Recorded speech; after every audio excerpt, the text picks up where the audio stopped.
ఇదే స్టూడియో నుంచి చెప్పిన కదా గెలిచి అధికారంలోకి వస్తాను. మీకు ఎప్పుడు అనిపించలేదాక ప్రతిపక్షంలో ఉన్నప్పుడే నిరంతరం ప్రజల్లో ఉండేది కొట్లాడేది, ఇప్పుడు అధికార పక్షంలో ఉన్నాం కొంత మాట్లాడడం తగ్గించినాం అన్నట్టు ఏమనిపిస్తలేదు? తమ్ముడు నీ స్టూడియోకి రాకపోయినంత మాత్రాన నేను మాట్లాడడం మానేసినానంటే చూస్తలేవు ఫాలో అవుతలేవు అనుకోవాలి. లేదు డెఫినెట్లీ ఫాలో అవుతున్నాం అక్క, మిమ్మల్ని చూస్తూనే ఉన్నాం. 6 గ్యారెంటీలు 100 రోజులు ఎంతవరకు వచ్చినాయి అక్క? అంటే బాగుంది, క్యాప్షన్ బాగుంది. 6 గ్యారెంటీలు 100 రోజులు. 100 రోజుల పరిపాలన కోసం కాంగ్రెస్ రాలేదు. ఈ పూర్తి 5 సంవత్సరాల పరిపాలన కోసం కాంగ్రెస్ ఎన్నుకోబడింది.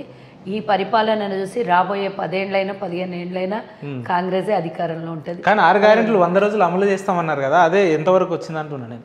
ఎవరు కూడా పరిశాన్ అవుతారేమో తెలంగాణలో ఈరోజు 6 గ్యారెంటీలని అసలు నిరంతరం 360 రోజులలో ఇప్పుడు 90 రోజులైంది మా అధికారంలోకి వచ్చి. 24/7 అధికారులు, ప్రభుత్వము, ప్రభుత్వ యంత్రాంగము, ప్రభుత్వంలో ఉన్న మంత్రులు, మా కాన్స్టిట్యున్సీ ఎమ్మెల్యేలు, మా ముఖ్యమంత్రి గారు స్పెసిఫిక్గా ఇంతమంది అసలు ఎట్లా అంటే కాళ్ళకు బల్పాలు కట్టుకొని పనిచేస్తున్నారు. నువ్వు ఇందాక ఒక మాట అన్నావు, ప్రతిపక్షంలో ఉన్నప్పుడు వాయిస్ 24 గంటలు ఉంటుండే, ఇప్పుడు తగ్గిందేమో అంటున్నావు. కానీ ప్రతిపక్షంలో ఉన్నప్పుడు ప్రభుత్వం చేసినటువంటి మిస్టేక్స్ని ఎత్తి చూపి మేము ప్రజల దగ్గర ప్రజల దగ్గరికి మెసేజ్ ఇవ్వడము, మా పార్టీని స్ట్రెంథెన్ చేసుకోవడం ఉండే. కానీ ఇప్పుడు తెలుసా, అసలు గత ప్రభుత్వం చేసిన అష్టదరిద్రాలన్నీ బాగు చేసుకుంటూ ప్రజలకు ఇచ్చిన హామీల్ని నెరవేరుస్తూ ఒకవైపు పార్టీని నడుపుతూ ఒకవైపు ప్రజల సలహాలు సూచనలు వింటూ ప్రతి ఒక్క వర్గానికి న్యాయం చేస్తూ 15 గంటలు, అప్పుడు మేము ఆల్మోస్ట్ ఏ మనిషి అయినా 8-9 గంటలు మ్యాక్సిమం, ఎక్కువ అంటే 10-11 గంటలు పనిచేస్తారు. కానీ ఈరోజు 100 రోజులు, నువ్వన్న 100 రోజుల్లోనే ఇప్పటి వరకు కూడా విశ్రాంతి లేకుండా రోజుకి 15 గంటలు మా క్యాబినెట్ పనిచేస్తుంది అని అంటే రోజుకు 15 గంటలు 100%. అంటే నేను ఇది అబద్ధాలు చెప్తలేను, వాస్తవాలే చెప్తున్నా, అబద్ధాలు మాట్లాడాల్సిన అవసరం లేదు.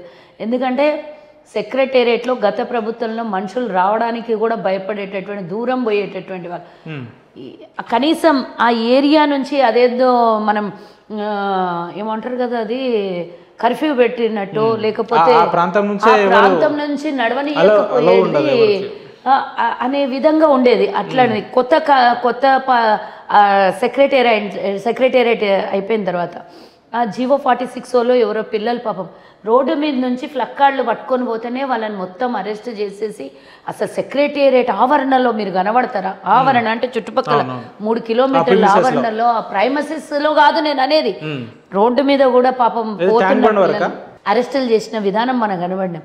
అప్పుడు కనీసం వాళ్ళ బాధల్ని చెప్పుకోవడానికి చుట్టుపక్కల ప్రాంతంకు కూడా రాలేదు. కానీ లోపలికి వచ్చి కొన్ని వేలాది మంది ప్రతిరోజు వాళ్ళ సమస్యల్ని, అన్ని మంత్రివర్గ శాఖల్ని, దానికి సంబంధించిన కన్సర్ట్ ఆఫీసర్లని, అధికారులను కలవడానికి బారులు తీరినటువంటి వేలాది మంది తెలంగాణ ప్రజలు ఈరోజు ఊపిరి పీల్చుకొని మా సమస్యను చెప్పుకోవచ్చు అన్నట్టుగా వస్తున్నారు అని అంటే, దానికోసం పనిచేయాలి కదా, యంత్రాంగం పనిచేయాలి, ఆ శాఖ మంత్రి పనిచేయాలి, అన్ని శాఖలకు కలిపి ముఖ్యమంత్రి పనిచేయాలి. ఎన్ని రివ్యూలు చేసినా, ఏ శాఖ తీసుకున్నా అన్ని శాఖల అవినీతి, గందరగోళము, అస్తవ్యస్తం. అంటే ఎన్ని గంటలు పనిచేయాల్సి వస్తుంది ఆలోచన. అంటే ఇమీడియట్గా మళ్ళీ ఇప్పుడు పార్లమెంట్ ఎన్నికలు రాబోతున్నాయి. ఎన్నికల కోడ్ తర్వాత ఏ ప్రభుత్వ యంత్రాంగం కూడా అఫీషియల్గా ఏ జీవోలు పనిచేయలేదు. కాబట్టి చేయాల్సిన పనులు ఎన్ని ఉన్నాయి కాబట్టి ఆ పనులన్నిటినీ చేస్తూ మళ్ళీ 2 నెలలు పూర్తిగా ప్రభుత్వం క్యాజువల్గా పనిచేయాల్సి వస్తుంది. కాబట్టి ఈ 2 నెలలకు సరిపడా ముందుగా పనిచేస్తున్నది అని అంటే ఆలోచన. గత 10 ఏళ్ల పరిపాలనని దాన్ని చక్కబెట్టి కుక్కలు చింపిన ఇస్తరాకు బొంత కుడితే ఎన్ని కుట్లేస్తామో అన్ని కుట్లు వేయాల్సినటువంటి పరిస్థితి వచ్చి వచ్చే 2-3 నెలలకి కార్యాచరణ తీసుకొని ముందే గత 10 ఏళ్ల నష్ట కష్టాలని కూడా ప్లాట్ఫామ్ మీదకి చేయడానికి ఎన్ని ప్రయత్నాలు చేస్తున్నారో నేను అనేది అవసరం లేదు. ఈరోజు ఒక కాంగ్రెస్ పార్టీ నాయకులుగా నేను గొప్పలే చెప్పొచ్చు, కానీ బయటికి వెళ్ళి ప్రజలను అడగండి. ఒక కానిస్టేబుల్ నుంచి మొదలు పెడితే ఒక బ్యూరోక్రాట్ మెంబర్ వరకు ఈరోజు ప్రభుత్వం పనిచేస్తున్న తీరుని వాళ్ళని అడగండి చెప్తారు. అధికారులు కూడా అవిశ్రాంతంగా పనిచేస్తున్నారు. ఎందుకోసం అంటే వాళ్ళు గత ప్రభుత్వంలో ఉన్నటువంటి విషయం తెలుసుకుంటే వాళ్ళకి ఈరోజు ఐఏఎస్ ఆఫీసర్లు, ఐపీఎస్లు, పెద్ద పెద్ద అధికారులు గత ముఖ్యమంత్రి ముంగల కూర్చొని మాట్లాడనీయకపోతున్నారంట. చాలామంది నేను ఐఏఎస్ కన్సల్ట్ అవుతుంటారు కదా. మాట్లాడితే వాళ్ళు చెప్పింది ఏంటంటే కనీసం మా సలహా వినడానికి కూడా ముఖ్యమంత్రి ఇష్టపడకుండా మేడం అన్నాను. మేము ఏదన్నా చెప్తే అంటే ఎట్లా అంటే వెక్కిరించినట్టుగా మీకే అన్నీ తెలుస్తాయా, మీరు ఉట్టికి కూర్చోండి అని మాట్లాడితే ఒక అంత పెద్ద పొజిషన్లో ఉన్నవాళ్ళు వాళ్ళు చదువుకున్నటువంటి చదువుకు విలువనివ్వనటువంటి ముఖ్యమంత్రి నా జీవితంలో మేము చూడలేదు అనే విధంగా వాళ్ళు బాధపడుతున్నారు. మేము కూడా అదే ఫీల్ అవుతున్నాం. సో అట్లాంటి ముఖ్యమంత్రి కింద 10 ఏళ్ళు పనిచేసిన వాళ్ళు ఈరోజు ఊపిరి పీల్చుకొని సలహాలు వింటుండ్రు, సూచనలు తీసుకుంటున్నారు, ఎలా చేయాలని చర్చలలో పాల్గొని వాళ్ళ విధానం వాళ్ళు చెప్తుండ్రు. 10 ఏళ్ళుగా సచివాలయంలో పేదలకు ప్రవేశం లేదంటున్నారు కదా. పేదలు కాదు, ప్రతి ఒక్కరు ఎవరైనా పేదలకు ఒక్కరికే అవకాశమా, ఎట్లాంటి వాళ్ళు కూడా పోవచ్చు. కాంగ్రెస్ పార్టీలో ఉందా, అందరికీ ప్రవేశం ఉందా సచివాలయంలో? వెళ్ళి చూస్తే మీరు వెళ్ళలేదా, మీకు తెలియదా? ఒక రోజు నేను ఒక రోజు పోయినా ఆ రోజు 50,000 మంది వినండి, ఆ రోజు 50,000 మంది విజిటింగ్ అంటే విజిటర్స్ వచ్చినండి 50,000 మంది. నేను మళ్ళీ ఒక రోజు కనీసం ఒక 5-6 సార్లు పోయినా. నాకేం పని ఇప్పుడు కేసీఆర్ గారు కట్టిన అంత పెద్ద సచివాలయాన్ని చూడడానికి వస్తున్నారేమో అని ఎందుకు అనుకోవట్లేదు మీరు? 50,000 ఫోటోలు దిగుతుంటే అట్లా అనుకోవచ్చు. లోపల శాఖలలో దిగుతారు కదా మరి, అక్కడ ఉండి లోపల శాఖలలో రద్దీగా ఉంటే గంటల తరబడి కొన్ని వందల మంది 1000 మంది వేచి చూస్తున్నారు అక్కడ 1 by 1 శాఖతో కలవడానికి. మరి అలాంటిది ఫోటోలు దిగితే కింద నుంచి వెళ్ళిపోవచ్చు కదా. ఫోటోలు దిగితే కార్లు పెట్టడానికి వెహికల్ పెట్టడానికి ప్లేస్ లేకుండా బయటకు వెళ్ళిపోయే పరిస్థితి, వెహికల్ అన్ని బయటికి వెళ్ళిపోయి డ్రాప్ చేసి బయటికి వెళ్ళిపోయే పరిస్థితి ఉందంటే ఎవరు కూడా ఫోటోల కోసం అంత ఇదిగా రారు. ఎవరు కూడా అది పార్కో గార్డెనో లేకపోతే మ్యూజియమో కాదు అంత పెద్దగా వచ్చి చూడడానికి. అట్లా అనుకుంటే అందరు మీద కాదు కిందనే కనబడాలి గార్డెన్లో. అలా కనబడతలేరే జనాలు. మరి అందరూ శాఖల దగ్గరికి ఆయా శాఖల దగ్గరికి 6 ఫ్లోర్లలో తిరుగుతున్న జనాల్ని చూస్తున్నాను నేను వెళ్ళినప్పుడు ఒక 10 సార్లు వెళ్ళుండా. ఆ 10 సార్లలో గార్డెన్లో నాకు ఎవరు కనబడలేదు నువ్వు అన్నట్టు. అఫ్ కోర్స్ అక్కడికి వెళ్ళాం కాబట్టి ఒక ఫోటో తీసుకోవాలనుకుంటారు, కానీ అదే పనిగా ఫోటోల కోసం వచ్చే వాళ్ళు జనాలు అట్లా వెళ్ళాలనుకుంటే హైదరాబాద్లో చాలా ఉన్నాయి చూడ్డానికి. సాలార్జంగ్ మ్యూజియం నుంచి మొదలు పెడితే ఇంకెన్నో ఉన్నాయి మన రాష్ట్రంలో చూడ్డానికి. ఆనాటి సమస్యల కోసమే వస్తున్నారు అంటున్నారా? మరి అది అనుకుందాము. మేము పెట్టినటువంటి అదొకటి ఉండే కదా ప్రజా దర్బారు ఒకటి. ప్రజా దర్బార్లు అయితే 1000 కంప్లైంట్స్ వస్తున్నాయి, 1000 మంది అప్లికేషన్లు ఇచ్చిపోతున్నారు. గ్రామ సభలు పెట్టినాం కదా, 1,25,00,000 అప్లికేషన్లు వచ్చినాయి అంటే ఏం అర్థం చేసుకోవాలి చెప్పు. ఇప్పుడు ధరణిలో 30,000 కంప్లైంట్స్ 3 లక్షల కంప్లైంట్స్ ఇప్పటి వరకు 30 లక్షల కంప్లైంట్స్ తీసుకోవడం జరిగింది. 30 లక్షల కంప్లైంట్లు ఉన్నాయి. అందులో ఇప్పటి వరకు మోస్ట్లీ ఒక 30% క్లియర్ చేసిందంట. అంటే ఇది ఎంత స్పీడ్గా జరుగుతుంది, ప్రజలకు కావాల్సినటువంటి సమస్యల మీద పరిష్కారం ఎంత స్పీడ్గా ఉందో నువ్వు అర్థం చేసుకోలేవా? ఎవరినైనా అడగండి సామాన్య ప్రజలకు. వాళ్ళు ఇప్పటి వరకు ఒక 30% ప్రజా సమస్యలు అనేవి అవి నిరంతర ప్రక్రియ, నిరంతర ప్రక్రియ. ఒక ధరణి అనే పోర్టల్ తెరిచిన తర్వాత 30 లక్షల కంప్లైంట్లు ఒక్క శాఖకు సంబంధించి ఒక్క శాఖలో మీరు పెట్టిన ధరణి పోర్టల్లో 30 లక్షల కంప్లైంట్లు ఎందుకు రావాలి? అంటే ఎంత అవకతవకలు జరిగినాయి, ఎంత అందులో శాఖలో చూసుకుంటే ఒక్కరోజే 20 ఎకరాలు సంతోష్ రావు పేరు మీద బినామీ సంతోష్ రావు అక్రమంగా రిజిస్ట్రేషన్ చేసుకున్న భూములు మనకు దొరికినాయి. అట్లే ఇంకా చాలా ఉన్నాయి, లక్షల ఎకరాలు ఉన్నాయి. 1,00,000 ఎకరాలు ప్రభుత్వ ఆస్తిని ఇతరుల ఆస్తులను మార్చుకున్నటువంటి పట్టాలు మార్చుకున్నటువంటి వ్యవస్థ కనబడింది మనకు. ఇవన్నీ చూస్తుంటే గత ప్రభుత్వం లోపాలు కావా, గత ప్రభుత్వం చేసిన మోసాలు కావా? మరి దాన్ని చక్కదిద్దాలంటే ఎన్ని రోజులు పడుతుంది చెప్పు? ఇదంతా చేయాలంటే 3 నెలల్లో మేము ఇచ్చినటువంటి బీఆర్ఎస్ ప్రతినిధులు ఏం మాట్లాడుతున్నారు? నిన్న స్వయంగా కేసీఆర్ గారు కూడా అదే మాట్లాడారు. ఎంతసేపు వాళ్ళు నన్ను తిట్టడం టార్గెట్ గా మాట్లాడుతున్నారు తప్ప వాళ్ళు ఏం చేస్తున్నారు, ఎంతవరకు చేస్తున్నారు అనేది ప్రజలకు వివరిస్తలేరు, చెప్తలేరు అని అంటున్నారు. నేను అదే అంటున్నా కేసీఆర్కి, మేము ఏం చేస్తున్నామో తెలుసుకునే ప్రయత్నం కూడా నువ్వు చేస్తలేవు కదా. కేవలం నిన్ను తిడుతున్నారంటే నువ్వే అంటుంటివి. పోనీ ఒక శాఖ మంత్రికి ఎవరికైనా పవర్ ఇచ్చినావా, లేకపోతే ఏదైనా శాఖలు వాళ్ళ పనులు వాళ్ళు చేసుకొని ఇచ్చినావు? ఏ శాఖ అయినా కేసీఆరే అంటుండే. ఇప్పుడు దేశంలో మోదీకో దేక్కే ఓట్ డాలో అంటున్నారు, కానీ మమ్మల్ని చూసి ఓటేయండి అని వాళ్ళు అడుగుతలేదు. అట్లా కేసీఆర్ని చూసి ఓటేయండి అన్నారు. ఆ ఎన్నికలలో నిజం చెప్పండి మీరు, మరోసారి కేసీఆర్ ముఖ్యమంత్రి అవుతారు అన్నారు, కానీ మేము చేసిన పరిపాలన, మేము చేసినటువంటి దీని మీద మీ నియోజకవర్గాలలో మీరు పేర్లు చెప్పుకొని ఓట్లు అడుగుండి అని చెప్పిండ్రా? చెప్పలేదు. ఇప్పుడు కాంగ్రెస్ వాళ్ళు అడుగుతలేరా సోనియా గాంధీ, రాహుల్ గాంధీ పేరు చెప్పి ఓట్లు? మేము మా పార్టీ పేరు చెప్పి అడుగుతాం. ఇప్పుడు నా నియోజకవర్గంలో ఉన్న కల్వ సుజాత, నాకు ఒకవేళ నా టికెట్ ఇస్తే కల్వ సుజాత ఫేస్ వాల్యూ ఉండదా? కల్వ సుజాత స్ట్రగుల్ ఉండదా అక్కడ అడగడానికి? ఓన్లీ పార్టీ పేరు చెప్పుకొని ఓటు అడుగుతామా? వ్యక్తిగతంగా మనకు వాల్యూస్ ఉండవా? ఎందుకు మరి లీడర్ అనేవాడు ఎందుకు? అక్క నా స్ట్రేట్ క్వశ్చన్ ఒకటే ఒక క్వశ్చన్, దాని మీద మనం ముందుకు స్ట్రేట్ ఉన్నా రేవంత్ రెడ్డి గారు zigzag గా ఉన్న ఆన్సర్లు కరెక్ట్ వస్తాయి. ముఖ్యమంత్రి గారు ఒకటే ఒక మాట అన్నారు, ఏమని, మేము వచ్చిన 100 రోజుల్లో 6 గ్యారెంటీ ఇంప్లిమెంట్ చేస్తామన్నారు. ఇప్పుడు దాదాపు 90 రోజులు దాటింది, ఇంకెప్పుడు 6 గ్యారెంటీలు అమలు అయినాయి అంటున్నా. ఇంకో 10 రోజుల్లో పూర్తిగా 6 గ్యారెంటీలు అమలు చేసే పనిలో ఉంటారా అంటున్నా. ఈరోజు 50% కన్నా ఎక్కువగా 51% ఉన్నటువంటి మహిళలకు డిసెంబర్ 9వ తారీఖున సోనియా గాంధీ గారి పుట్టినరోజు సందర్భంగా మహిళలకు మొట్టమొదటి మేము ఇచ్చినటువంటి హామీల్లో తొలి హామీగా 2 హామీలను నెరవేర్చినాం. ఒకటి ఆరోగ్యశ్రీలో 10 లక్షలు, ఒకటి మహిళలకు ఉచిత బస్సుని, రెండవది వచ్చేసి ఈ మధ్య కాలంలోనే 200 యూనిట్ల కరెంటు ఉచితంగా 0 బిల్లింగ్ చేసి ఇస్తున్నాం. నాలుగవది వచ్చేసి 500 రూపాయలకే గ్యాస్ ఇస్తున్నాం.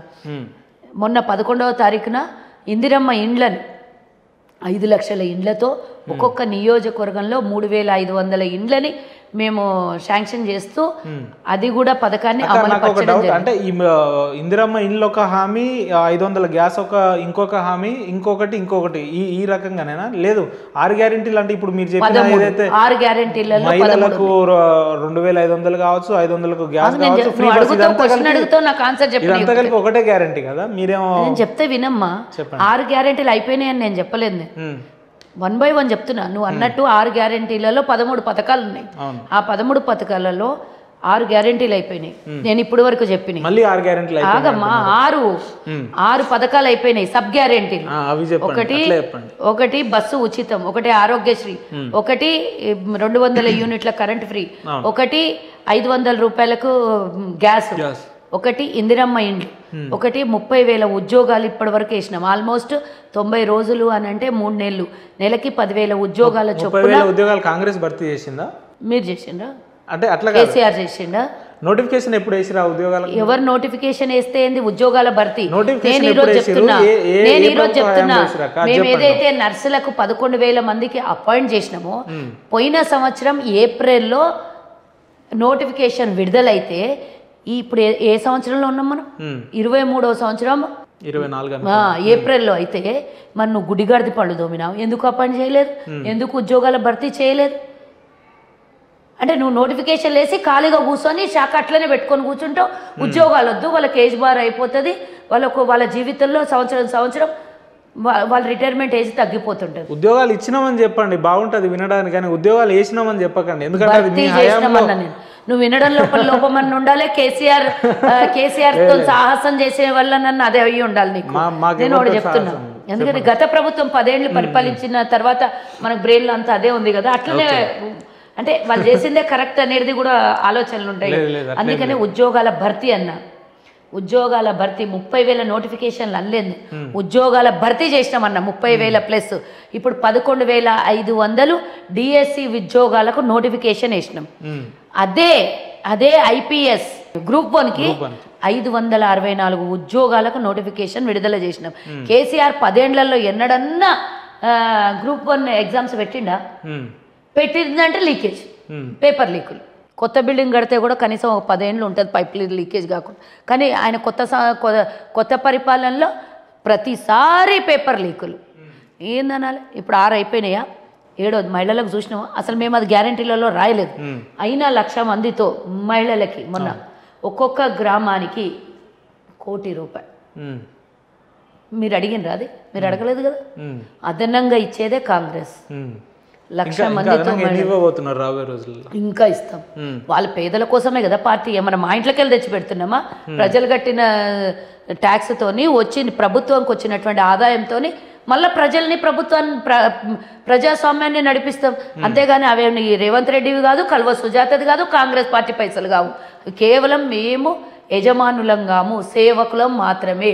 అది గుర్తుంచుకోవాలి. కేసీఆర్ ఏమో మోనోపోలీ, నేనే గడిల దొర, నేనే పరిపాలన చేస్తా. కేసీఆర్ మరోసారి ముఖ్యమంత్రి అవుతాడు అనే మాట ఎవ్వరు చెప్పలేదు, మా దాంట్లో చెప్పరు కూడా. ముఖ్యమంత్రి రేవంత్ రెడ్డి గారు మాట్లాడుతూ నేను ఒకవేళ పార్టీలో ఆహ్వానించాలని గేట్లు తెరిస్తే ఒక్కరు కూడా ఉండరు బీఆర్ఎస్ లో అని అన్నారు. బరాబర్ ఇదే మాటకు బీఆర్ఎస్ వాళ్ళు ఏమంటున్నారంటే మీరు పార్టీ గేట్లు కాదు తెరవడం, ఫస్ట్ ప్రాజెక్టుల గేట్లు తెరవండి, గేట్లు తెరవాలి, పంటలంతా నష్టపోతున్నారు రైతులు అని చెప్తున్నారు వాళ్ళు. ఎన్నేళ్ళ కాంగ్రెస్ పార్టీ వచ్చి పంటలు నష్టపోయి అదే అంటున్నా 3 నెలలకే ఇంత కరువు మీరు 3 నెలలకే పల్లెల్లో ఇంత కరువు కాళేశ్వరం నుంచి ఎన్ని లక్షల 3 నెలలకే పల్లెల్లో ఇంత కరువు వినాలి. వాళ్ళు బోల్డ్ అని మాట్లాడతారు, పని లేని వాళ్ళు బోల్డ్ అని మాట్లాడతారు. అసలు నేను వాళ్ళు మాట్లాడడానికి ఉదాహరణ తీసుకోవట్లేదు, మనం చూస్తున్నాం కదా పల్లెల్లో ఏం అడిగినావు, నేను సమాధానం చెప్తా విను. కాళేశ్వరం నుంచి 1 కోటి ఎకరాల మాగానికి నీళ్ళు అందినాయా? ఫస్ట్ ఆఫ్ ఆల్ ఆ క్వశ్చన్ అది. 1,00,000 ఎకరాలకు కూడా నీళ్ళు అందాలి. అట్లాంటిది ఈ రోజు పొలాలు పంటలన్నీ ఎండిపోతున్నాయి అని పిచ్చి మాటలు మాట్లాడితే ఆ గేట్లు తెరిస్తే కూడా 1,00,000 ఎకరాల కన్నా నీళ్ళు ఎక్కువ పోతాయా? పోనీ ఎత్తి పోస్తే ఎన్ని హెక్టార్లకు నీరు అందుతాయి అనేది కూడా చెప్పాలి. ఎత్తి పొయ్యడం వల్ల ఎన్ని కోట్లు ఆదాయం గండిపడ్డిందో కూడా చెప్పాలి. నదిలో నుంచి ఎత్తి సముద్రంలోకి పోస్తున్న నీళ్లు మనం దాన్ని వాళ్ళు మాట్లాడిన మాటల్ని మనం కన్సిడర్ చేస్తే నిజంగా వాళ్ళు మనల్ని డైవర్షన్ చేసి మనల్ని పిచ్చోల కింద జమగడుతున్నట్టు కాదా? కాళేశ్వరం ప్రాజెక్టు ఆ మేడిగడ్డ దగ్గర ఎప్పుడైతే కుంగిపోయిందో ఆ రోజు నీళ్లు బంద్ చేసింది ఎవరు? కాంగ్రెస్ ప్రభుత్వం ఆ రోజు ఉన్నది. ఈ వాస్తవాన్ని ఒప్పుకుంటారా ఎవరైనా? తప్పు అని అంటే నేను మీరు ఏం చెప్తే అదండి. ఎన్నికలకు ముందు ఆపేసి నీళ్ళన్నీ ఖాళీ చేసింది ఎవరు? మేమా? వాళ్ళ ఎందుకు ఖాళీ చేసిండ్రు? భయం పట్టుకోనే కదా, ఆ ప్రాజెక్టు కూలిపోతుందనే భయంతోనే కదా మీరు ఆపేసారు. ఇప్పుడు దాన్ని తెరిచి లక్షలాది మంది చుట్టుపక్కల ప్రాంతాలలో నివాసం ఉంటున్న ప్రజలకి ఇబ్బంది కలిగించి వాళ్ళని కూడా చంపేద్దామనే మీరు అంటే తెరువుండి చచ్చిపోతే మళ్ళీ ప్రభుత్వం మీద వేసేద్దాము, వాళ్ళు నీళ్ళ అయితే పొలాలన్నా కొట్టుకొని పోవాలి, లేకపోతే ఆ చుట్టుపక్కల నివాసం ఉంటున్న కుటుంబీకుల ఇండ్లన్నా కొట్టుకోవాలి. మీకు అదే కావాల్సింది. దానికోసమే తెరవమంటుండ్రు. అవి కొట్టుకపోయినా పర్వాలేదు, పిల్లర్లు కూలిపోయినా పర్వాలేదు, కానీ ప్రజలకు నష్టం జరగాలి, ప్రభుత్వం మీద బ్లేమ్ రావాలి. వాళ్ళకి అదే కదా కావాల్సింది. మేము అడుగుతున్నాం, మొన్న పోయి మేము ఆడనే ఉంటాం ఆడనే చేస్తాం అని అంటే నేను నా వీడియోలు చూడొచ్చు. మీరు 3 రోజులైనా ఉంటాం అన్నాడు, 3 గంటలు కూడా ఉండకపోయారు, వచ్చేసారు. ఏం చేసి వచ్చిండ్రు? మేడిగడ్డకు పోయి ఏం చేసేసి వచ్చిండ్రు? నేను అడుగుతున్నా, మేడిగడ్డ దగ్గర మీరు 3 రోజులు కూర్చొని గుడారం వేసుకొని అవి ఏమేమైనా అని మెత్తిరా వచ్చేది ఉండే, సిమెంట్తోని గిలావులు చేసేది ఉండే. మేము మాకు గుంపు మేస్త్రీలు అన్నారు కదా, మీ మేస్త్రీలు దొరుకొని పోయి గిలావు చేసి వచ్చేది ఉండే, పూడ్చేది ఉండే. 2 కదా పిల్లలు కుంగిపోయినాయి అంట. ఒక తుంటికి దెబ్బ తగులుతూనే కట్టె పట్టుకొని 4 నెలలైన కేసీఆర్ కట్టె పట్టుకొని నడుస్తున్నాడు. 80 పిల్లర్లు ఎన్నో ఉన్నాయి కదా, 300 పిల్లర్లు ఉన్నాయి. దీనికి అన్నిటికీ ఆధారం మేడిగడ్డ, అన్నారం, 3 బ్యారేజ్లు ఉన్నాయి కదా. మెయిన్ ఇక్కడ నుంచే పోతుంది అది. ఇక్కడ కనుక ఒకటి అన్నారం బ్యారేజ్ మొన్న చూసినావు కదా, అన్నారం బ్యారేజ్ కింద ఉన్న పిల్లర్లు కింద నుంచి అదేదో వెంకటేష్ సినిమాలో ఇట్లా బుడ్బుడు అని వస్తాయి చూడండి, అట్లా వచ్చినాయి. మరి ఇప్పుడు ఒకవేళ తెరిస్తే మేడిగడ్డ నుంచి మొదలు పెడితే అన్నారము, మళ్ళీ నెక్స్ట్ ఇంకోటి ఏదో ఉన్నది కదా, ఇంకో బ్యారేజ్, 3 బ్యారేజ్లు కొట్టుకొని పోతాయి. అంటే ఇప్పుడు నష్టం పూర్తిగా జరగాలి. మళ్ళీ అదంతా చుట్టుపక్కల ప్రాంతాల్లో నివాసం ఉంటున్న వాళ్ళకి ప్రజలకు నష్టం కావాలి, పంట పొలాలు నష్టం కావాలి, ప్రభుత్వం మీద చెడ్డ పేరు రావాలి. రేవంత్ రెడ్డి గారు క్లియర్గా చెప్పిండ్రు, వారం రోజుల లోపల దాని మీద సమీక్ష జరిగింది, రిపోర్ట్ వస్తుంది, దాన్ని ఏం చేయాలో అనేది మేము ఆలోచిస్తున్నాము. దాన్ని ఏం చేస్తే బాగుంటుంది నిపుణులు చెప్పాలి కదా, ఇంజనీర్లు చెప్పాలి. దానికి కేంద్ర జల విద్యుత్ సంస్థకి ఇచ్చినాం మేము, బాధ్యత అప్పచెప్పినాము. దాని మీద ఏం జరిగింది అనేది బయటికి రిపోర్ట్ వచ్చినాక ఏం చేయాలో అనేది చూస్తారు. కానీ రేవంత్ రెడ్డి ఏమన్నా పిల్లర్లకు పట్టుకొని నిలబడి కిందికి వెళ్ళి నీళ్ళు వదలాలనా? లేకపోతే నేను అంటున్నా, మీరు 39 మంది బేకార్గాళ్ళు ఉన్నారు, నిలబడండి పిల్లర్ల కింద, నిలబడి ఆపండి. ఇట్లా హనుమంతుడు నిలబడ్డట్లా మీద బ్రిడ్జ్ పట్టుకొని ఇట్లా నిలబడండి, కిందికి వెళ్ళి నీళ్ళు పోయిందాక బ్యారేజ్ని పట్టుకోండి, మీదకి వెళ్ళి వాహనాలు తిరుగుతాయి, కింద నీళ్ళ ప్రెషర్ ఉంటుంది, అన్ని పోయిందాక 39 మంది ఎట్లన్నా ఖాళీగా ఉన్నారు, నిలబడండి. నీళ్ళు పంట పొలాలకు అందిందాక నిలబడదాం. లేకపోతే మీరు కన్స్ట్రక్షన్ అన్న చేసి, ఇది కూడా చేత కాకపోతే కన్స్ట్రక్షన్ చేయండి. లేకపోతే రేపు పొద్దున ఫ్యూచర్లో ఏమన్నా అవుతుంది, మేము ఇడుస్తాం, ఇడిచినాక చుట్టుపక్కల ప్రాంతాలకు హాని జరగదు, అపాయం జరగదని గ్యారంటీ రాసేయండి. పోనీ కట్టండి, కట్టిన తర్వాత ఎందుకంటే మీ వల్ల నష్టం జరిగింది, ఎందుకంటే మీరు దోచుకున్న డబ్బుతో మళ్ళీ కట్టండి. అది లేకపోతే ఫ్యూచర్లో అది నష్టం జరగదని గ్యారంటీ రాసేయండి తెలంగాణ ప్రజలు. ఇన్ని ప్రశ్నలు నా దగ్గర ఉన్నాయి. నీళ్ళు ఇడవరు, పంట పొలాలు ఎండిపోతున్నాయి అనే ప్రశ్న ఒక్కటి మాత్రమే మీ దగ్గర. ఇప్పుడు వచ్చిన కరువు కాటకాలకు బీఆర్ఎస్ ఏం కరువులు వచ్చేసింది? 3 నెలల కరువేమొచ్చింది? ఎవరు చెప్పింది కరువు వచ్చిందని? ఏడ చూసి వచ్చారు. ఒకడు వచ్చేసి కరెంటు బంద్ అయిందా అంటాడు, ఒకరోజు మోటార్లు కాలిపోతున్నాయి అంటాడు, ఒకడు వచ్చేసి పాము కాటు వల్ల చచ్చిపోయింది అంటాడు. ఇటువంటి అబద్ధాలు ఆడితే అతకాలి కదా. రేవంత్ రెడ్డి గారు క్లియర్గా చెప్పిండ్రు, ఏడన్నా ఒక్క నిమిషం కూడా కరెంటు పోతే ఊరుకునేది లేదు, వాళ్ళ మీద యాక్షన్ తీసుకుంటాం, ఆ ఉద్యోగస్తుల మీద ఆఫీసర్ల మీద యాక్షన్ తీసుకుంటాం, ఎక్కడ పోయినా మాకు ఇన్ఫర్మేషన్ ఇవ్వండి. అక్కడక్కడ కూడా ఎక్కడైతే టీఆర్ఎస్ ఏజెంట్లు ఉన్నారో కరెంట్ ఆపి కావాలని ఇబ్బందులు పెడుతుంటే మేము ఊరుకునేది లేదు, ఎక్కడ కూడా ఆపొద్దని పూర్తిగా ఇన్స్ట్రక్షన్స్ ఇచ్చారు. ఇంత పబ్లిక్గా ఒక ముఖ్యమంత్రి గారు ఇన్స్ట్రక్షన్ ఇచ్చినాక కూడా కరెంటు పోతుంది అంటే ఏడేడ కరెంటు పోతుందో మీరు ఎంక్వైరీ చేస్తున్నట్టే ఆడ మీ ఏజెంట్లు ఉండొచ్చు. పిచ్చి మాటలు మాట్లాడితే అతకాలి, అబద్ధాలు ఆడితే అతకాలి. అబద్ధాలు ఆడి అతకకపోతే నాలాంటి వాళ్ళు 100 మంది ఉన్నారు మీ ప్రశ్నలకు సమాధానం చెప్పేటోళ్ళు. ఈరోజు ఏ ప్రజలు నష్టంలో లేరు, అందరూ ఆనందంగా ఉన్నారు. ఏ నియోజకవర్గం పోయినా ఇప్పుడు మేము ఊపిరి పీల్చుకుంటున్నాం, రిలాక్స్గా ఉన్నాం అని అంటున్నారు. దోపిడీలు, దగాదు, కబ్జాలు ఇవన్నీ బంద్ అయినాయి అంటున్నారు. మరి అట్లా అనుకుంటే బీఆర్ఎస్ చేస్తున్న మీటింగ్లకు వందలాది మంది జనాలు వస్తున్నారు కదా. వచ్చినంత మాత్రం అయిపోద్దా?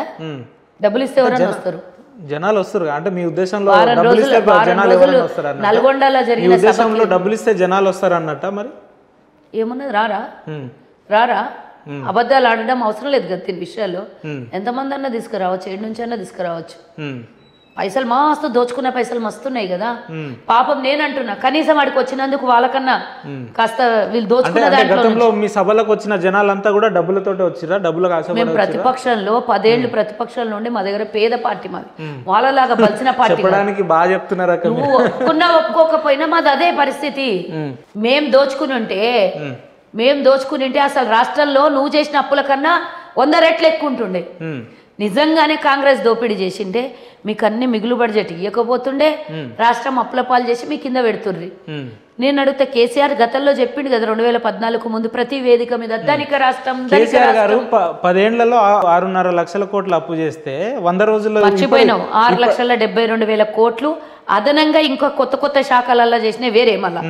కానీ ఇప్పుడు 100 రోజుల్లో రేవంత్ రెడ్డి గారి ప్రభుత్వం చేసిన ఎన్ని కోట్లు అప్పు చేసిందంటే దాని గురించి కూడా మాట్లాడాలి. చూపి అప్పు దేనికి చేసిండు, అప్పు ఎంత చేసిండు, ₹1 దాని డేటా తప్పు లేకుండా రికార్డు తీసుకురండి. ఖజానాలో 10 పైసలు పెట్టలే కేసీఆర్, అది గుర్తుంచుకోండి. ఓకే, అట్లా అక్క మీరు నా పాయింట్ అర్థం చేసుకుంటలేరు. రేవంత్ రెడ్డి గారు అప్పు ఎందుకు చేయాల్సి వస్తుంది అది చెప్పండి నాకు.